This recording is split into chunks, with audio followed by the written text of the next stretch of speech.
महामूर्ख कालिदास कैसे बने महान विद्वान। महाकवि कालिदास की जीवन गाथा। दोस्तों, कब किसी अपने के द्वारा कही गई एक छोटी सी बात किसी के दिल पर चोट कर जाए और उसके जीवन में बड़ा भारी परिवर्तन हो जाए, यह कुछ भी नहीं कहा जा सकता कि यह कब हो जाए। दोस्तों, ऐसा ही हुआ था कालिदास के साथ। महान कवि कालिदास, जिन्होंने बड़े बड़े काव्यों की रचना की, ये जन्म से ही विद्वान नहीं थे। पत्नी के द्वारा कही गई एक छोटी सी बात कालिदास के दिल पर चोट कर गई और कालिदास का जीवन बदल दिया। महामूर्ख कालिदास बन गए महान विद्वान कालिदास।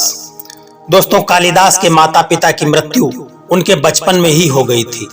इनका पालन पोषण उसी गांव के रहने वाले एक ग्वाले ने किया था। कालिदास बचपन से ही मंद बुद्धि के थे, या गायों को चराते थे और उनका दूध निकालते थे, और बाकी बचे हुए समय में गांव में ही बने हुए एक माता काली के मंदिर में बैठकर के माता काली की मूर्ति को एकटक होकर के देखते रहते थे।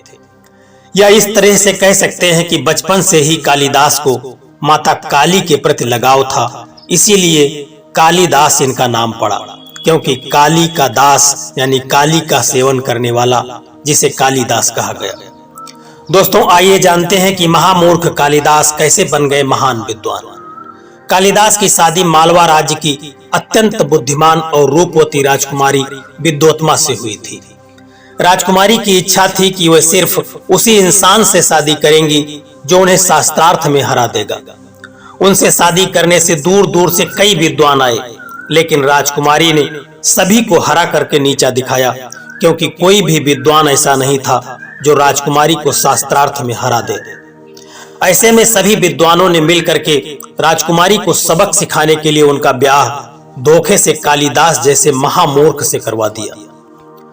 दोस्तों, विद्वान जब मूर्ख शख्स की तलाश में निकले तो उनकी नजर एक ऐसे व्यक्ति पर पड़ी जो जिस डाल पर बैठा हुआ था उसी डाली को काट रहा था। उन लोगों की नजर जब उस व्यक्ति पर पड़ी, जो वह व्यक्ति था वह था मूर्ख कालिदास। कालिदास दिखने में बहुत ही सुंदर थे। विद्वानों की नजर जब कालिदास पर पड़ी तो उन्होंने कहा कि विद्योत्मा, जिनको अपनी विद्या पर बहुत ही अधिक घमंड है, उनके लिए इससे अच्छा सुयोग्य वर और कोई नहीं होगा, क्योंकि ईश्वर का आहार होता है अहंकार, और विद्योत्मा का भी इतना अहंकार बढ़ चुका था विद्या का, ज्ञान का, कि उसका विनाश होने वाला था। इसीलिए विद्वानों ने उनका विवाह ऐसे मूर्ख से करवाने का निश्चय किया था। विद्वानों ने उन्हें राजकुमारी से शादी का लालच दे करके बहुत ही सुंदर वस्त्र पहना करके कालिदास को राजमहल में ले गए।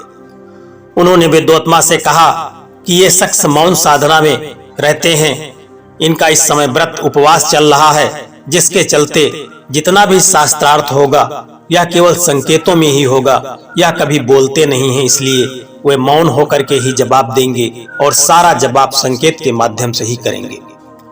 ऐसी शर्त को सुन करके विद्योत्मा मान गई। अब शास्त्रार्थ शुरू हुआ। विद्योत्मा ने अंगुली उठाई, इसका अर्थ था कि ईश्वर एक है और वह अद्वैत है। कालिदास को लगा कि वह मेरी एक आंख को फोड़ना चाहती है, तो उसने 2 उंगली उठा दी। मतलब तुम मेरी एक आंख फोड़ोगी तो मैं तुम्हारी दोनों आंखें फोड़ दूंगा। हालांकि विद्वानों ने राजकुमारी को कालिदास का इशारा अपने हिसाब से समझाते हुए कहा कि ईश्वर एक है, लेकिन प्रकृति और विश्व के रूप में वह अन्य रूप भी धारण करता है।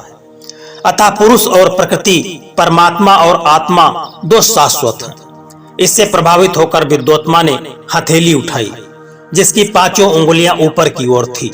इसका अर्थ था, आप जिस प्रकृति, जगत, जीव या माया के रूप में द्वैतवाद को स्थापित कर रहे हैं, उसकी रचना पंचतत्व से होती है। ये पंचतत्व ही पृथ्वी, पानी, पवन, अग्नि और आकाश, ये सभी तत्व भिन्न और अलग हैं। इनसे ही सृष्टि कैसे हो सकती है। राजकुमारी की हथेली देख करके कालिदास को लगा कि राजकुमारी उन्हें थप्पड़ मारना चाहती है, तो उन्होंने मुक्का उठा दिया। विद्वानों ने इसका अलग अर्थ राजकुमारी को बताते हुए कहा कि जब तक पंचतत्व अलग अलग रहेंगे सृष्टि नहीं होगी।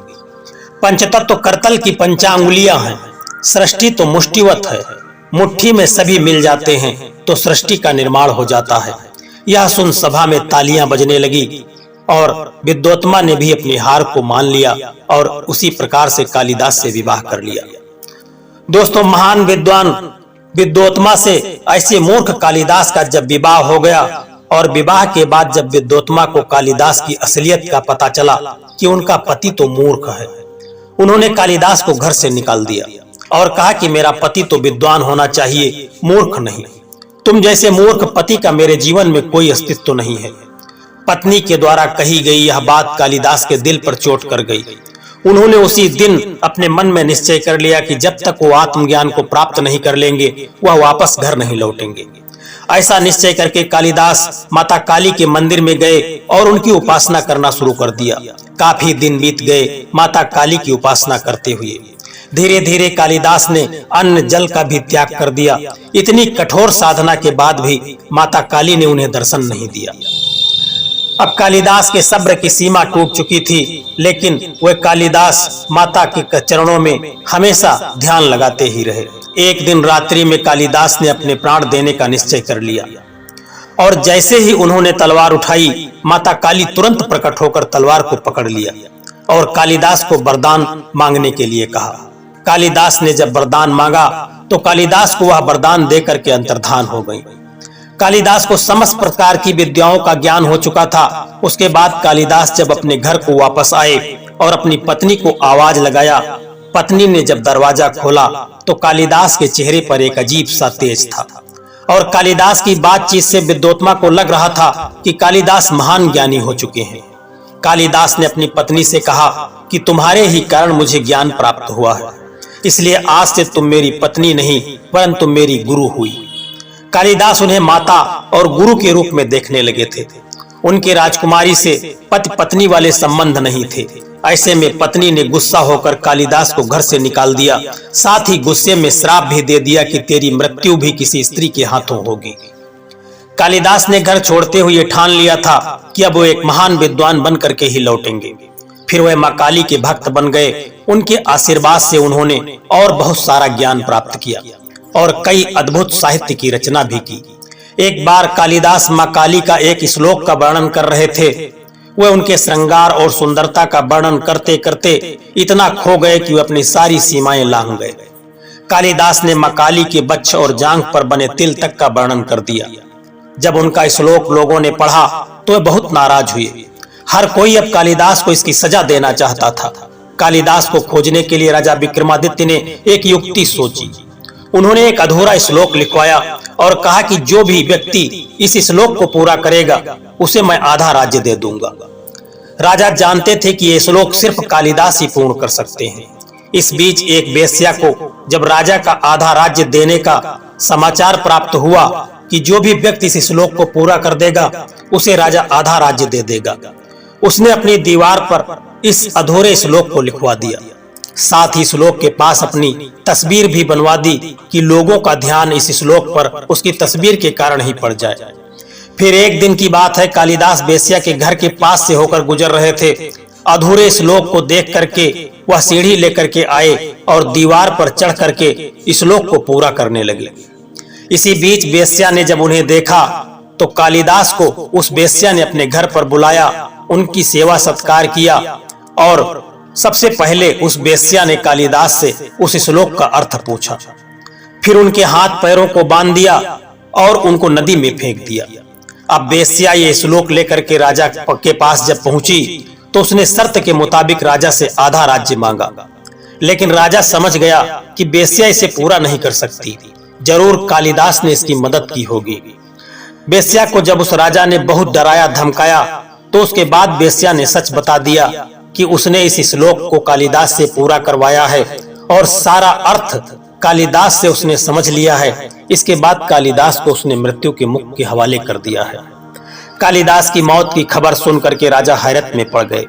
उन्होंने अपने विद्वानों से पूछा कि आखिर कालिदास जैसे महान विद्वान की मौत इस तरह कैसे हो गई। विद्वानों ने कहा कि कालिदास ने एक अपात्र वेश्या को ज्ञान दिया, इसलिए उनका यह हाल हुआ। वहीं कुछ लोगों का मानना था कि पत्नी के श्राप के चलते उन्हें ऐसी मौत नसीब हुई थी। दोस्तों, एक महामूर्ख व्यक्ति कैसे एक महान ज्ञानी बन गया और जिसने बड़े बड़े शास्त्र और ग्रंथों की रचना कर दी। ईश्वर की कब किस पर कृपा हो जाए ये कोई नहीं जानता है। दोस्तों ऐसे ही कृपा मां काली की कालिदास पर हो गई। दोस्तों यह कहानी आपको कैसी लगी है एक कमेंट करके जरूर बताना, और यदि कहानी आपको अच्छी लगी है तो वीडियो को एक लाइक करके चैनल को सब्सक्राइब करने की भी कृपा कर देना। जय श्री कृष्णा, राधे राधे।